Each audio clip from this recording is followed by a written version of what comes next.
प्रदेश में लगातार poster war की राजनीति शुरू होने के बाद बीजेपी कांग्रेस में बयानों की आपसी जंग छिड़ चुकी है। वहीं आज इंदौर में बीजेपी कार्यालय में कमलनाथ की 15 महीनों की सरकार के विफल कार्यकाल को लेकर पत्रकार वार्ता आयोजित की गई। देखिए खास रिपोर्ट। मध्य प्रदेश में चुनावी साल में सत्ता पक्ष और विपक्ष लगातार दोनों ही एक दूसरे पर बयानों की तीर चला रहे हैं। वहीं अब प्रदेश में पोस्टर वॉर भी छिड़ चुकी है, जिसमें कमलनाथ की 15 महीनों की सरकार पर भ्रष्टाचार के आरोप लगाए गए हैं। ऐसे में शिवराज सरकार पर भी कांग्रेस द्वारा भ्रष्टाचार के कई आरोप लगाए गए हैं। बीजेपी द्वारा आज प्रदेश सरकार की योजनाओं की जानकारी दी गई। प्रदेश प्रवक्ता गोविंद मालू ने बताया कि शिवराज सरकार ने जो वादे जनता से किए थे वो पूरे भी किए। वहीं कमलनाथ ने अपने वचन पत्र में दिए हुए वचनों को भी पूरा नहीं किया। जनता के बीच में जाती है, चुनाव भी लड़ती है और विकास को अपना मूल एजेंडा बनाकर जन कल्याणकारी नीतियां और सामाजिक सरोकार की नीतियों के जरिए जन सामान्य में हम आशीर्वाद की आकांक्षा के लिए जाते हैं।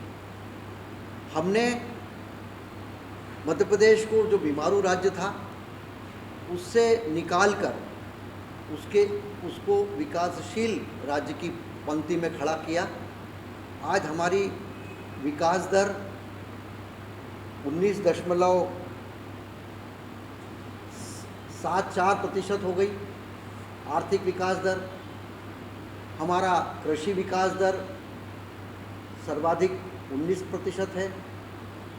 हमारी जो जीडीपी में योगदान है वो 3.6 से बढ़कर 4.6% हो गई है।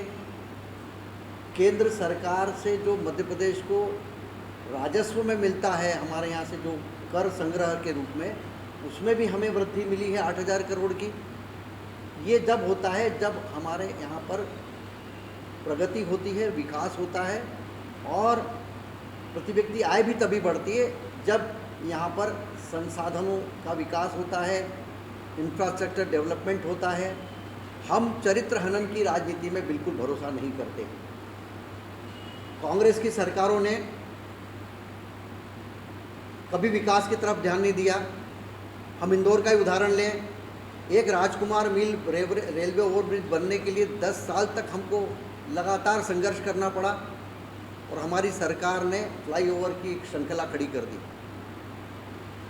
कमलनाथ जी की सरकार ने भ्रष्टाचार के नए प्रतिमान खड़े किए। वास्तव में उस सरकार के समय एक उद्योग था, तबादला उद्योग, जो रोज़ दूध की बंदी की तरह एक सूची आती थी और उस पर 4 काउंटर बने थे, वहाँ पर भुगतान करना पड़ता था। विकास पर कोई ध्यान नहीं था। 12 घंटे बिजली देने का वादा किया, 4 घंटे भी बिजली नहीं मिलती थी।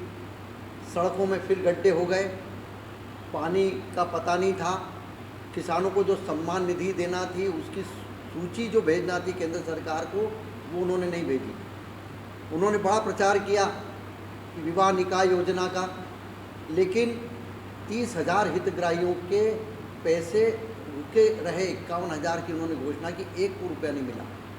वहीं प्रदेश प्रवक्ता नरेंद्र सलूजा ने बताया कि प्रधानमंत्री नरेंद्र मोदी ने विदेशों में भारत देश के नाम का डंका बजाया है। वहीं केंद्र और राज्य सरकार ने मिलकर विकास के कई काम किए हैं। देखिए, जब से देश के प्रधानमंत्री नरेंद्र मोदी जी बने हैं, भारत का वैभव विश्व में गौरवान्वित हो रहा है। अभी हमने देखा कि अमेरिका की संसद के अंदर व्हाइट हाउस में किस प्रकार मोदी मोदी भारत माता की जय के नारे लगे, किस प्रकार भारतीयों के लिए व्हाइट हाउस खुला, किस प्रकार एक देश के राष्ट्रपति उनके पैरों में गिरकर अभिवादन कर रहे हैं। अमेरिका के राष्ट्रपति ऑटोग्राफ मांग रहे हैं, अमेरिका के स्पीकर ऑटोग्राफ मांग रहे हैं।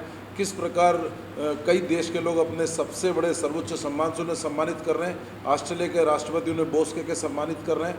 किस प्रकार का देश में निर्णय हुआ है, चाहे राम मंदिर निर्माण, 500 साल की गुलामी का अंत हुआ, या धारा 370 से लेके ऐसे कई काम हैं जो देश में मोदी जी के नेतृत्व में हुए। यदि बात करें शिवराज सरकार की, तो तुलनात्मक अध्ययन करें 2003 से लेके दिग्विजय सिंह सरकार का और शिवराज सरकार की। यदि बात करें तो उसमें प्रदेश का बजट 21,000 करोड़ का होता था, आज 3,14,000 करोड़ का बजट है। यदि बात करें तो उस समय सिंचाई का जो रकबा था 7.5 लाख हेक्टेयर होता था, आज 45 लाख को पार कर चुका और 65 लाख तक उसका लक्ष्य है। बात करें तो बिजली का उत्पादन उस समय 2300 मेगावाट होता था, आज 21,000 को पार कर चुका है। वैसे देखा जाए तो चुनावी साल में लगातार बीजेपी और कांग्रेस एक दूसरे पर बयानों के तीर चलाते नजर आ रहे हैं। Bureau report, MP news, Indore.